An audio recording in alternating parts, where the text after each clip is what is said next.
Bonsoir à toutes et à tous. Je suis très heureux de vous retrouver pour un nouveau numéro de votre émission Regarde ailleurs pour la rentrée 2019-2020. Regarde ailleurs, votre émission qui traite de l'actualité politique, culturelle, littéraire et sociale en Mauritanie. Ce soir, nous sommes avec notre chroniqueuse Nada Ahmedianj. Bonsoir Nada. Bonsoir Adiadi. Nous sommes avec notre invité, notre premier invité, qui est Monsieur Abdoulaye Abdoulaye Wan, docteur en 2018, qui a publié un livre chez l'édition Harmattan, qui est de l'exil au retour des flammes en Mauritanie. Un livre très intéressant que je vous invite évidemment à lire. Voilà. Donc bonsoir Monsieur Wan, merci d'être avec nous. La première question que je vais vous poser, toutes les questions sont en rapport avec votre livre. La lecture du livre est très agréable, très compréhensible, c'est accessible à tout le monde. Donc la première question que je vais vous poser concerne le statut de la langue arabe en Mauritanie, parce qu'à un moment dans votre livre, vous traitez du bilinguisme, de la création de l'INL, l'Institut des langues nationales, et à un moment vous parlez et aussi de la domination culturelle et linguistique qui est présente en Mauritanie, notamment dans les médias, et vous évoquez l'absence des langues nationales en Mauritanie comme le soninké, le halpulaar et le wolof. Donc aujourd'hui, qu'est-ce que vous pourrez proposer? Parce que dans votre livre, il est très intéressant, vous faites un diagnostic, on voit ce qui ne va pas, mais les solutions, on ne les trouve pas toujours. Donc qu'est-ce que vous proposez pour que ces langues soient plus présentes? Et est-ce qu'aujourd'hui, vous pourrez dire que la Mauritanie est un État arabe, puisque cette question a fait couler beaucoup d'encre? On vous écoute, Monsieur Wan. Je voudrais d'abord vous remercier de cette invitation, de m'avoir invité pour ce premier numéro. C'est un honneur pour moi. Par rapport à votre question, je pense qu'il est important de contextualiser. Je ne parle pas que de la langue arabe, la place de la langue arabe en Mauritanie. Effectivement, ça fait partie des problèmes qui sont abordés dans ce livre, qui est, si je peux me permettre, une structuration des organisations politiques mauritaniennes en exil. Effectivement, je me suis intéressé à la place de la langue arabe comme faisant partie des points de tension. Tension entre les différentes communautés. L'idée, c'est de voir est-ce que finalement toutes les contradictions, tous les problèmes mauritaniens peuvent être ramenés uniquement à la place de cette langue arabe. Elle en fait partie, cette langue arabe. Mais je pense que il faut essayer de sortir de ce cadre. Où il y a un tiraillement, une sorte de tiraillement entre l'arabe, les langues nationales, etc. Je pense que les Mauritaniens peuvent, d'une certaine manière, vivre en toute harmonie en essayant d'utiliser toutes les langues qui sont parlées en Mauritanie, qu'il s'agisse de l'arabe, de la langue pulaar, de la langue soninké, etc. Je pense que ça fait partie, effectivement, des enjeux nationaux qui font que aujourd'hui on est toujours dans cette contradiction entre les différentes communautés mauritaniennes. D'accord. Oui, Monsieur Wan, très bien. Comme vous le savez, la langue est un facteur de cohésion sociale très important pour l'harmonie de la société. Donc pour vous aujourd'hui en Mauritanie, est-ce qu'on doit proposer une seule langue nationale et comment ça doit se passer selon vous en tant que politologue et sociologue, j'imagine? Il est important qu'on puisse reconnaître, et vous l'avez dit dans votre question, la langue, c'est un facteur d'identité. Ça fait partie de l'identité. Ce n'est pas toute l'identité, la langue, mais elle fait partie de l'identité. Donc, chaque groupe, je pense que c'est un droit qui est reconnu. Chaque groupe, quel qu'il soit, a le droit d'utiliser, n'est-ce pas, d'utiliser sa langue, d'exprimer sa culture avec différents moyens. Je pense que c'est un droit qui est reconnu. Aujourd'hui, en Mauritanie, il y a un problème culturel qui se pose. Moi, je pense qu'il est important que nous puissions reconnaître et admettre que la Mauritanie, elle est multiculturelle, c'est-à-dire qu'elle n'est pas ce n'est pas un pays exclusivement arabe, ce n'est pas non plus un pays qui est exclusivement négro-africain. Il existe différentes ethnies en Mauritanie, différentes communautés nationales, et que chacune de ces communautés doit avoir un espace d'expression, oui, représentation. Un espace dans lequel elle va pouvoir exprimer de la manière la plus libre, la plus élargie qui soit, exprimer donc sa culture. Très bien. Donc, mais à l'école, à l'éducation nationale, en Mauritanie par exemple, les matières scientifiques, littéraires ou autres, comment elles doivent être enseignées, en quelle langue? Ça va être compliqué. Si on va enseigner toutes les matières scientifiques dans les différentes langues, quelle langue doit-on choisir? Ou deux, ou trois? Écoutez, peut-être, je vous laisse répondre. Oui, je pense qu'il faut être réaliste. Si on enseigne les matières scientifiques dans les langues nationales, quelle est la portée? Je pense qu'à un certain moment aussi, il faut être capable d'ouvrir les yeux. Aujourd'hui, les matières scientifiques, en tout cas, toute la documentation, elle est en anglais ou en français, etc. C'est sûr donc, il est important aussi de prendre en considération ce facteur. Est-ce qu'on est capable aujourd'hui de faire de la recherche en pulaar, en soninké ou dans une autre langue nationale? Oui, il y a certaines expérimentations qui ont été faites, mais qui sont, si je peux me permettre, de portée extrêmement limitée. Bien, si je reviens un peu sur un aspect que j'ai évoqué dans mon livre, l'Institut des langues nationales, qui a été une belle expérience. Ce n'est pas qu'un outil, un institut, etc. Ça pouvait être lu, n'est-ce pas, compris, analysé, accepté comme un outil d'intégration, n'est-ce pas, un outil acceptation des différences nationales, etc. Malheureusement, l'expérience a été de courte durée, en raison un peu de toutes ces tensions qui sont exprimées et qui ont conduit à l'extinction de cet institut national.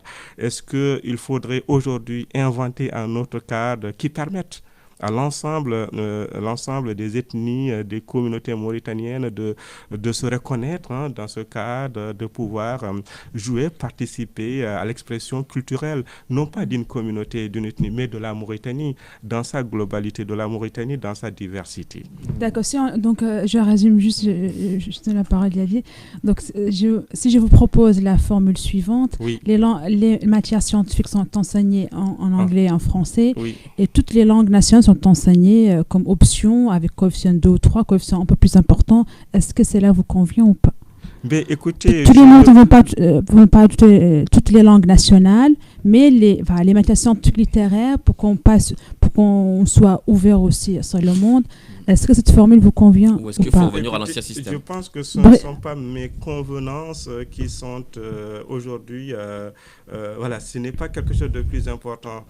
Ce qui est important aujourd'hui, c'est... Oui, mais vous avez quand même écrit un livre, vous êtes un intellectuel, donc votre avis compte. Oui, bien sûr. Ce qui est important, c'est que tous les Mauritaniens, quels qu'ils soient, quelle que soit leur conviction politique, quel que soit en tout cas le rapport à la construction de la nation mauritanienne, je pense que tous les Mauritaniens doivent participer aujourd'hui, participer à la définition, n'est-ce pas, définition à la mise en place de ce qu'on peut enseigner à l'université. Est-ce qu'il est opportun pour moi d'introduire ou de réintroduire les langues nationales à l'université? Moi, je dirais que si c'est un projet qui est faisable, réalisable, il ne faut pas quand même perdre de vue que la portée un peu est extrêmement limitée. Il ne faut pas voir un problème là où il n'existe pas. Les matières scientifiques peuvent être enseignées en français, en anglais ou dans d'autres langues internationales. D'accord. Alors, on va passer à la question suivante. J'étais, on va dire, un tout petit peu choqué d'avoir lu le propos que je vais exprimer. À un moment, vous parlez de la solidarité politique des Maures au détriment des Noirs. Oui. Et vous expliquez dans votre livre que les Maures, en fait, ont toujours été solidaires entre eux pour exclure les Noirs du système politique, social mauritanien. Quand vous affirmez cela, est-ce que c'est juste une hypothèse ou c'est une affirmation, quelque chose dont vous êtes convaincu? Puisqu'aujourd'hui, on voit qu'il y a des partis politiques en Mauritanie. Je vous donne un exemple, Mohamed Ould Mouloud, qui était soutenu par beaucoup de Noirs. Et il y en a d'autres, je pourrais en citer d'autres. Donc, est-ce qu'aujourd'hui, on peut dire que les Maures sont solidaires entre eux pour exclure les Noirs de la sphère politique? Parce que ça, vous l'affirmez. Moi, je l'ai ressenti comme ça en lisant votre livre. Oui, écoutez, vous l'avez compris comme ça, mais c'est pas ce que vous voulez dire. Mais je pense que je vais préciser les choses. C'est une interprétation que vous en faites. C'est pas une interprétation. Oui, mais je sais ce que j'ai lu. Oui, très bien. Vous avez lu. Vous avez invité l'auteur du livre que vous avez lu. Je pense que je peux préciser, apporter en tout cas des éléments de précision sur ce livre que j'ai publié. Je ne parle pas que des morts. Je ne parle pas que des morts dans ce livre. Hein. Je ne parle pas que de... non, j'essaie de... je l'ai précisé dans mon propos. Sans vouloir vous interrompre, monsieur Wan, que ça soit clair. Alors, moi, quand je pose des questions, en fait, c'est par rapport à des extraits de votre livre, à travers la lecture de votre livre. Donc, je ne suis pas en train de dire à chaque fois que je pose une question que votre livre parle que de tel ou tel sujet. Voilà. Donc là, c'est un élément que j'ai vu. D'ailleurs, je peux vous donner la page du livre pour ceux qui sont intéressés. C'est la page 48 de votre livre. Et si vous voulez, je peux relire le passage. Allez-y. Ce sera peut-être plus intéressant. Donc, alors c'est la page 48.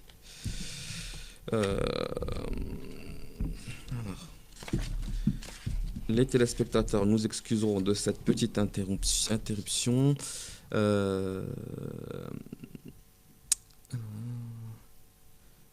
Alors, quelles que soient les divergences politiques, les morts blancs qui contrôlent le pouvoir politique sont en effet solidaires dans le maintien des conditions de domination des autres groupes sociaux mauritaniens. Alors, c'est clair. Oui, mais... On est bien d'accord. Non, mais c'est j'ai reformulé autrement avec d'autres mots, mais le sens reste le même, il reste identique. Vous avez pris un extrait, un extrait qui reflète votre pensée. Mais je pense que je ne suis pas parti de cet extrait. À travers ce passage, toute cette partie, j'essaie de démontrer l'ethnicisation de la vie politique mauritanienne. Et cette ethnicisation, si vous voulez, elle n'est pas visible, elle n'est pas vraie que chez les morts.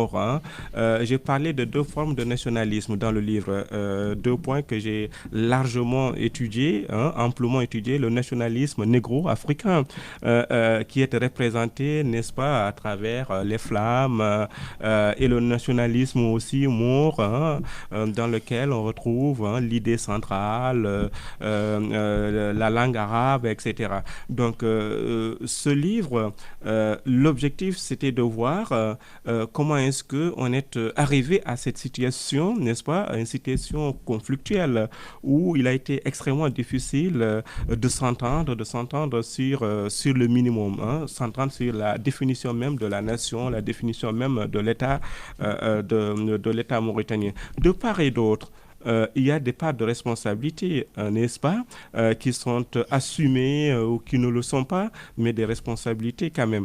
Donc, je ne dis pas que les morts sont solidaires, tous solidaires contre les Noirs, ce n'est pas vrai, parce qu'aujourd'hui, on sait en tout cas l'évolution de la situation politique mauritanienne montre en tout cas qu'il y a des points de contact, n'est-ce pas, des morts, Chibi, qui était avec la coalition Vivre Ensemble, des Noirs qui ont soutenu, et beaucoup d'ailleurs, qui ont soutenu le président élu. Donc je pense qu'on ne peut pas aller uniquement dans cette direction pour montrer qu'il y a des solidarités, etc. Oui, alors pour comprendre comment comprendre la création, le fonctionnement de l'État mauritanien, c'est vrai aussi pour d'autres États. Il y a des formes de solidarité qui existent. Est-ce que ces solidarités existent au sein de l'État ou au sein des groupes qui sont représentés, etc., des formes de solidarité quand même. L'objectif, c'était de montrer qu'il y a des formes de solidarité qui existent de part et d'autre. De part et d'autre. Et c'est cette situation qui, finalement, peut être responsable de la situation, situation dans laquelle nous vivons. Très bien. Vous êtes en train de dire que voilà, pour ce passage-là, il faut le comprendre dans son contexte. Oui. Voilà, très bien. Donc, je rappelle juste que vous avez écrit un autre livre aussi qui s'appelle « Les Noirs de Mauritanie, une vie de pierre ». Donc, comme vous savez, la pensée est contextuelle. Est-ce que vous tenez toujours cette position de dire que les Noirs de Mauritanie sont encore discriminés sur le marché du travail, dans l'armée ou par rapport à l'exercice du pouvoir? Est-ce que vous tenez toujours cette position ou les choses ont changé selon vous? Alors, ce livre-là a été publié en 2014, c'est ça? C'est ça. Je pense que vous connaissez l'expression « il n'y a que les imbéciles qui ne changent pas d'avis ». Je ne suis pas en train de vous dire que que tout ce que j'avais écrit en 2014 et ce que j'ai écrit aussi en 2018 dans ce livre, on oublie. Non, j'assume mes écrits. Je pense que les discriminations en Mauritanie, ce n'est pas une vue d'esprit. On est bien d'accord, ce n'est pas une imagination. Et d'ailleurs, le président élu l'a lui-même reconnu dans son discours en disant que nous allons faire de la discrimination positive. D'une certaine manière. Et vous croyez à ça? Alors, d'une certaine manière, par ricochet, oui, je crois. Je crois que il est... pourquoi ne pas écouter, je pense qu'en certains moments aussi, il faut être clair, hein, il faut savoir ce que l'on veut. Nous avons pointé du doigt des discriminations, n'est-ce pas, les divisions qui existent, les inégalités qui existent, tant dans le domaine politique, dans le domaine social ou économique, etc. Nous avons un pouvoir qui dit tous les problèmes qui sont soulevés, c'est des problèmes qui existent et nous allons essayer de proposer un certain nombre de solutions. Je pense qu'il faudra quand même, il ne faut pas juger avant d'avoir vu.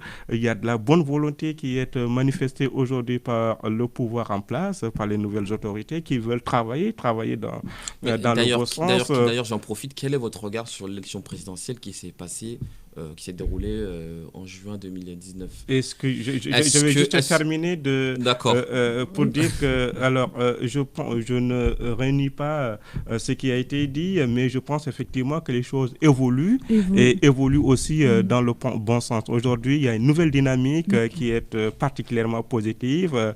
Je pense qu'il faut saisir cette opportunité, accompagner les nouvelles autorités dans cette démarche de construire ou reconstruire, si vous voulez, la Mauritanie. Donc vous soutenez le pouvoir en place, on est bien d'accord. Écoutez, dire que les choses vont dans le bon sens ne signifie pas systématiquement qu'on soutient le pouvoir en place. Je regarde, j'observe ce qui se fait sur le terrain et je constate. C'est une constatation que je fais, une remarque que j'ai faite. Il y a des efforts qui ont été entrepris, de bonnes actions qui ont été entreprises, mises en place. Et tout Mauritanien, en tout cas, qui est soucieux de la cohésion sociale, soucieux du développement, soucieux de l'avenir de ce pays, je pense que devrait accompagner, devrait en tout cas saluer de la manière la plus claire qu'il soit. Nada va poser la prochaine question. On peut dire que vous êtes séduit, entre guillemets, par le pouvoir actuel, d'après vos propos. Ben, écoutez, si vous pensez que dans la politique, il y a toute une partie de séduction qui relève de la séduction, vous êtes optimiste en tout cas. Je suis en tout cas optimiste. Oui, je suis optimiste. Et je pense que les choses vont dans le bon sens. Et je salue au passage ce courage, n'est-ce pas, cette volonté du président de la République de faire face aux problèmes qui existent et de vouloir associer aussi toutes les forces politiques. Réponse très claire, très bien. Vous savez, le ministre des Affaires étrangères a proposé récemment un forum pour une rencontre de la diaspora. Donc, qu'est-ce que vous en pensez? Ben, écoutez, c'est quelque chose qui était attendu depuis longtemps. C'est une demande de la diaspora, des Mauritaniens qui sont établis à l'étranger, qui voulaient en tout cas être associés directement à la construction de leur pays d'origine. Et aujourd'hui, il y a même, vous ne l'avez pas dit, la dénomination du ministère des Affaires étrangères. C'est une nouveauté et c'est quelque chose qui devrait être salué de la manière la plus sincère qui soit, des Mauritaniens de l'extérieur. Il y a en tout cas une volonté d'inclure, non pas d'exclure, d'inclure ceux qui étaient à l'étranger et qui voulaient être associés directement à la construction de ce pays. Le forum, je pense que c'est une bonne chose. Ça permettra d'identifier, n'est-ce pas, les compétences mauritaniennes qui existent à l'étranger, comment est-ce que ces gens-là pourront participer, quel sera le rapport. Il y a d'autres expériences qui sont en cours et qui ont été une réussite totale. C'est le cas notamment du Sénégal, avec la création de d'un fonds d'investissement aux Sénégalais de l'extérieur. Pourquoi est-ce que la Mauritanie ne peut pas tenter cette expérience? Elle en est capable. Il suffit tout simplement qu'elle ait la volonté politique, et cette volonté politique, je vous l'assure, ce forum-là, pour vous, peut avoir un effet bénéfique pour le marché du travail mauritanien? Oui, pardon? Est-ce que ce forum, l'organisation de ce forum peut avoir un effet positif, bénéfique pour le marché du travail mauritanien? Je suis tout à fait convaincu que ce forum, s'il est organisé, bien entendu, aura des impacts, des incidences particulièrement positives, concrets sur le marché mauritanien. Beaucoup de Mauritaniens actuellement à l'étranger veulent investir en Mauritanie, sauf que ils ne sont pas suffisamment accompagnés, l'environnement juridique, ils ne connaissent pas. Aujourd'hui, le forum permettra en tout cas de mettre la lumière sur tous ces aspects de la question. D'accord. La question que je souhaiterais vous poser, en fait, elle porte sur l'égalité entre les citoyens en Mauritanie, puisqu'à un moment, vous parlez aussi de crise de légitimité des représentants des organisations mauritaniennes qui sont en exil. D'accord. Et vous parlez également d'esclavage. Oui. On sait qu'en Mauritanie, la question du passif humanitaire n'a pas été réglée, mais encore une fois, dans votre livre, ces questions sont évoquées, mais derrière, on n'a pas de solution. Donc, concrètement, qu'est-ce que vous proposez? Par rapport à l'esclavage? Par rapport à l'esclavage, par rapport à la question du passif humanitaire, par rapport à la crise de légitimité des représentants des organisations mauritaniennes qui sont en exil, puisqu'aujourd'hui, on sait qu'il y a des réfugiés qui n'ont pas forcément le statut de réfugiés. Et d'ailleurs, dans votre livre, à un moment, vous évoquez le fait que le pouvoir, l'ancien régime Mohamed Abdelaziz, en fait, avait accepté d'indemniser certains réfugiés, mais ça concernait en fait que les militaires. Donc, ma question, c'est aujourd'hui... Ce n'est pas que les militaires, ça concerne aussi d'autres corporations, les enseignants, etc. D'accord, dans le livre, moi, j'ai identifié que les militaires. Bon, après, c'est peut-être un problème de lecture. C'est ce que j'ai identifié. Mais en fait, vous faites un diagnostic, vous évoquez des éléments, mais on n'a pas de solution derrière. Donc, qu'est-ce qu'il faudrait faire aujourd'hui pour que, par exemple, les réfugiés, qu'on leur reconnaisse le statut de réfugié, pour que tous les réfugiés puissent revenir en Mauritanie, puisqu'on sait pertinemment qu'il y a des gens, des Mauritaniens qui sont installés encore au Sénégal, au Mali, qui ne sont pas rentrés. Qu'est-ce que vous proposez, vous c'est vous l'auteur. Non, mais ce n'est pas l'État mauritanien. Non, mais si j'ai bien compris, parce qu'à vous voulez que les réfugiés qui étaient à l'étranger, qui retournent dans leur pays, qui sont rentrés en Mauritanie, qu'ils gardent toujours le statut de réfugiés. Non, pas ceux qui sont rentrés en Mauritanie, ceux qui sont toujours à l'étranger. On a encore des réfugiés à l'étranger. D'accord, des réfugiés à l'étranger. Oui, non, mais je ne nie pas, je ne dis pas qu'il n'existe plus de donc réfugiés. La question, c'est que j'attends une réponse, mais voilà, parce que... Non, mais je ne dis pas qu'il n'existe plus de réfugiés en Mauritanie, de réfugiés mauritaniens à l'étranger, mais il est clair qu'il y a une politique de réconciliation qui a été en tout cas lancée depuis Sidou Cheikh Abdallahi Sidioka, etc., qui a été poursuivi par son prédécesseur. Eli, c'est avant par Aziz. Son successeur. Pardon, excusez-moi. Autant pour moi, pas son successeur, Aziz. Mais il y a des insuffisances. On est bien d'accord. Tous les réfugiés qui sont rentrés n'ont pas été indemnisés, d'autres n'ont pas pu accéder aux droits politiques, etc. Ça, c'est un fait. Mais je pense qu'aujourd'hui, il y a une dynamique qui existe. L'idée, c'est de faire en sorte qu'on reconnaisse, n'est-ce pas, qu'on dise il y a encore des problèmes qui n'ont pas été résolus. Comment traiter ces problèmes qui n'ont pas été résolus? Est-ce que c'est l'indemnisation, la réintégration politique, etc. C'est l'État qui doit prendre ses responsabilités, où il faut, comme certains le disent, la réconciliation, réconciliation à l'image de ce qui s'est passé en Afrique du Sud. C'est des idées qui sont intéressantes parce qu'on ne peut pas dépasser un problème sans l'avoir reconnu. Et je pense que l'État mauritanien, officiellement, par la voix de son président, Sidioka, a dit qu'il y a eu des réfugiés, qu'il y a des réfugiés mauritaniens et que l'État va mettre sur place des réfugiés mauritaniens en France et que l'État va mettre en place tous les moyens pour organiser le retour. Et je pense que je ne vous apprends pas que ce retour a eu lieu, que beaucoup de réfugiés en tout cas sont rentrés. Il y en a encore qui ne sont pas rentrés. Oui, beaucoup ne sont pas rentrés, mais en tout cas ceux qui sont rentrés, beaucoup d'entre eux ont pu, enfin pas tous, mais une partie en tout cas, il y a des droits qui ont été... D'accord, Nada. D'accord, j'ai une petite question. Comme vous le savez peut-être, récemment, il y a eu un recrutement dans l'armée mauritanienne. Il y a eu 42 militaires qui étaient recrutés uniquement dans la communauté Maure. Donc ça a fait un scandale chez certains partis politiques. Qu'est-ce que vous en pensez, vous? Écoutez, ce n'est pas le début, c'est un peu, si vous voulez, l'aboutissement, non, c'est la conséquence de quelque chose. C'est parce que depuis l'indépendance, depuis 1960, on est un peu focalisé sur cette question de race, de communauté. Mais d'abord, est-ce qu'il s'agit d'un recrutement méritocratique selon les compétences Je finis, que tout est vu, tout est analysé, tout est compris sous le prisme de l'appartenance. Aujourd'hui, quelles que soient en tout cas les décisions quelle que soit la nature des décisions qui sont prises, etc., on va essayer de ramener cela à l'ethnie, essayer de ramener cela à la communauté, etc. Mais effectivement, c'est une question qui est tout à fait légitime. Que tous ces officiers, n'est-ce pas, soient issus d'une seule communauté. S'il y a des inquiétudes, des interrogations qui sont exprimées, c'est tout à fait légitime. Mais comment vous pouvez nous demander d'occulter cette question-là, où vous n'allez pas nous faire croire qu'en Mauritanie, ceux qui sont compétents sont forcément que des Maures. Sur 43 officiers, il n'y a que des Maures, il n'y a pas de Noirs, enfin il n'y a pas de Alpulaar, il n'y a pas de Soninké, il n'y a pas de Wolof. Pour faire simple, il n'y a pas de négro mauritanien.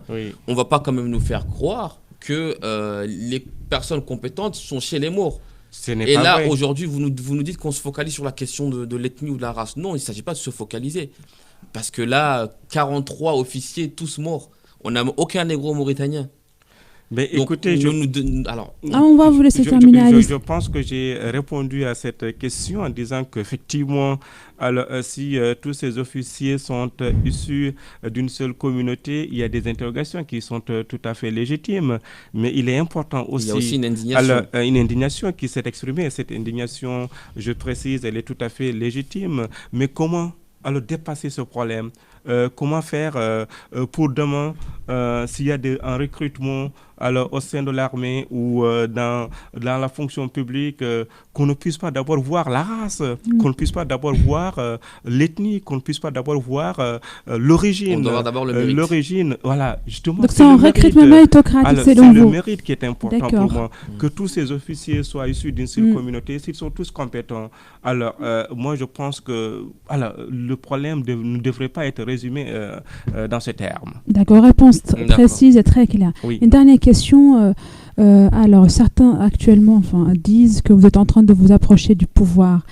Est-ce que cette information est vraie? Est-ce que vous le confirmez? Sinon, est-ce que vous ne craignez-vous pas d'être traité comme un nègre de service? C'est-à-dire, est-ce que vous pouvez préciser un peu votre question? C'est-à-dire, ma question est claire. Oui. Est-ce que cette information est vraie? Est-ce qu'actuellement vous êtes en train de vous approcher du pouvoir mauritanien, du nouveau pouvoir? La question elle est simple. Écoutez, si... Par rapport à votre engagement politique. Oui, écoutez, je n'ai jamais, je vais être précis, appartenu à aucune organisation mauritanienne en exil. Je vous donne cette information. Alors, vous parlez beaucoup des Flammes, donc vous n'avez aucun lien avec les Flammes. Aucun lien avec les Flammes. Alors qu'il y a des tentatives, nombreuses d'ailleurs, qui ont été faites. Pour que je fasse partie de toutes ces organisations, j'ai toujours su garder ma neutralité. N'est-ce pas? Neutralité vis-à-vis de tous ces mouvements d'opposition qui existent, etc.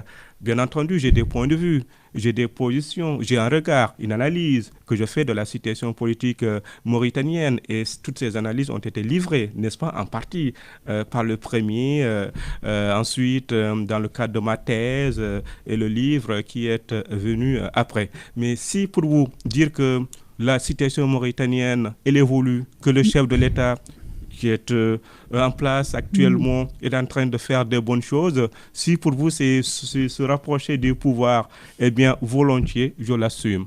Très bien, on peut donc résumer, vous êtes un intellectuel mauritanien qui donne son avis sur la vie politique en Mauritanie, mais vous n'avez aucune appartenance politique. Et ce qu'on constate, c'est et vous avez une posture un peu optimiste aujourd'hui.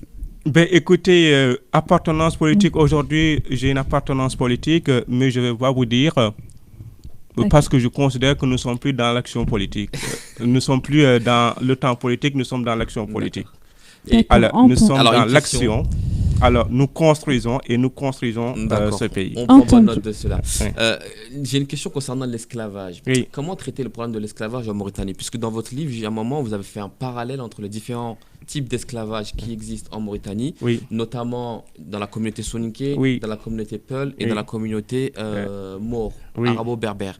D'ailleurs, concernant la communauté soninké, à un moment, vous dites, je cite, chez les soninké, ceux qui sont réputés, qui sont connus comme esclaves ne peuvent pas prier dans les mêmes mosquées que leurs maîtres. Est-ce que vous avez des preuves de ça, par exemple? Puisque moi, je connais bien la communauté soninké, je suis pas forcément sûr que cela soit exact. Et d'ailleurs, je trouve dangereux de comparer l'esclavage, de les opposer les uns aux autres. Mais qu'est-ce qu'aujourd'hui on pourrait faire pour traiter le problème de l'esclavage en Mauritanie, étant donné qu'il y a eu des juridictions qui ont été mises en place, de nombreux décrets publiés, de nombreuses lois qui ont été votées, malheureusement pas appliquées? Si par exemple vous étiez un homme politique ou en tant qu'auteur, qu'est-ce que vous proposez comme solution? Écoutez, je pense qu'on ne peut pas nier le phénomène de l'esclavage en Mauritanie et l'esclavage. Personne ne le nie, monsieur. On l'affirme d'ailleurs. Ça n'existe pas que chez les Maures, ça existe aussi chez les communautés négro-africaines. Tout à fait. Effectivement, c'est le cas de l'esclavage. D'ailleurs, j'ai des exemples concrets. Ce n'est pas des choses qu'on m'a racontées. C'est moi qui ai vu dans le cadre, à l'époque, de mes activités d'ancien journaliste.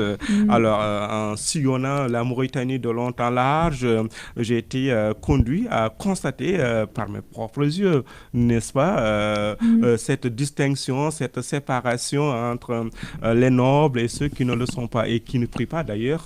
Je l'ai démontré dans le livre. Des cimetières de séparation. Des mosquées. Je parlais des mosquées. Et des cimetières aussi dans le livre. Oui, en disant, je me souviens, je pense, de cette phrase, en disant qu'on est même séparé, on est séparé même dans la mort, n'est-ce pas? C'est la phrase que j'ai écrite. Donc, les cimetières sont séparés. Oui. On va essayer d'être bref l'émission. Il y a des lois qui existent. L'État mauritanien a créé en tout cas une loi qui criminalise, n'est-ce pas, l'esclavage. Aujourd'hui, le défi, c'est d'appliquer, n'est-ce pas, d'appliquer cette loi dans toute sa sévérité, non? Pas de quartier pour les esclavagistes. C'est cela. Et il faut aussi, je pense, accompagner le pouvoir qui aujourd'hui, en tout cas, affiche une certaine fermeté, n'est-ce pas, vis-à-vis de ceux-là qui parlez de l'esclavage ou des séquelles de l'esclavage? On va essayer de écoutez, esclavage, séquelles de l'esclavage, l'important pour moi, c'est qu'on puisse résoudre ce problème. C'est le plus important pour moi. Vous ne répondez pas à la question. Après, c'est un problème un peu, si vous voulez, c'est une bataille. C'est un problème conceptuel. Tantôt, on va préférer les séquelles, tantôt, on va préférer l'esclavage.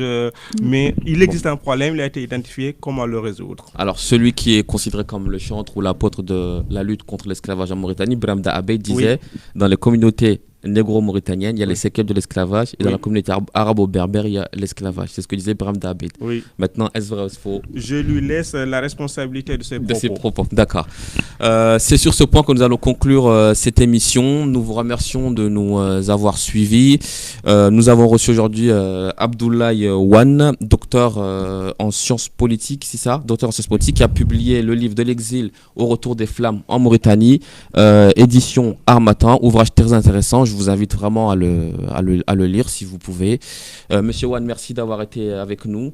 Nada, merci. Nous nous retrouvons très rapidement pour un nouveau numéro de Regard d'ailleurs. Je vous remercie. Bonne soirée.